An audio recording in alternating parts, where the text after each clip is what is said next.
My name is Abby. I am the Occupational Violence and Aggression Nurse Manager here at the Royal Melbourne Hospital. I'm Simone, I'm the Sexual Safety Nurse Consultant. Many of our staff experience unwanted sexual behaviours from the people that are receiving our care. These can have really profound impacts on staff. We've really taken an approach that shines a spotlight on what's happening and actually says, hang on, this is not okay, we need to do something about it.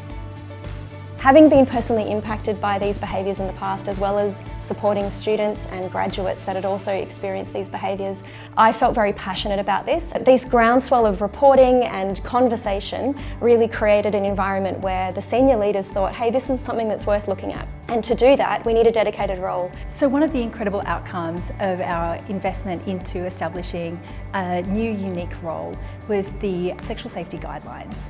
The guideline has given our people a framework and a toolkit to really be able to escalate issues and to be able to support our people in a more effective way. So if a staff member does experience an unwanted sexual behaviour as part of delivering clinical care to a patient, they are able to leave that situation and let someone know.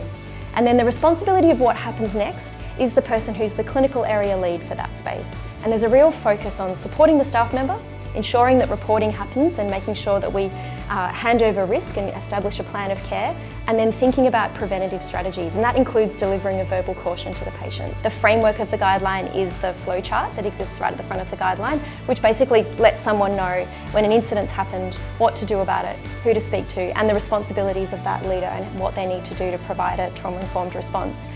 The consultation process was really extensive, and I think this is version 17 that we reached. In these 17 drafts, we would take it out to say managers and say, how does this sound for you? We'd ask staff to have a look at it. The framework's been absolutely amazing. It really prioritises the staff. No one's on an ad hoc sort of script about how we're going to manage this, and it keeps it really uniform. It doesn't matter which part of the organisation you're working in.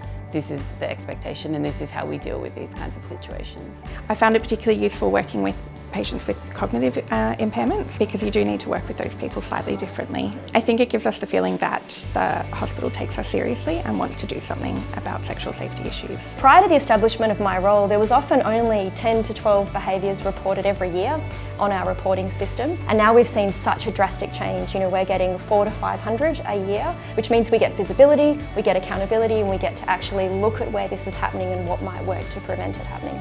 We feel really proud of this work. The fact that we can give our people this framework and structure to stay safe is something that we're really proud of, and we're really proud to share it to everyone.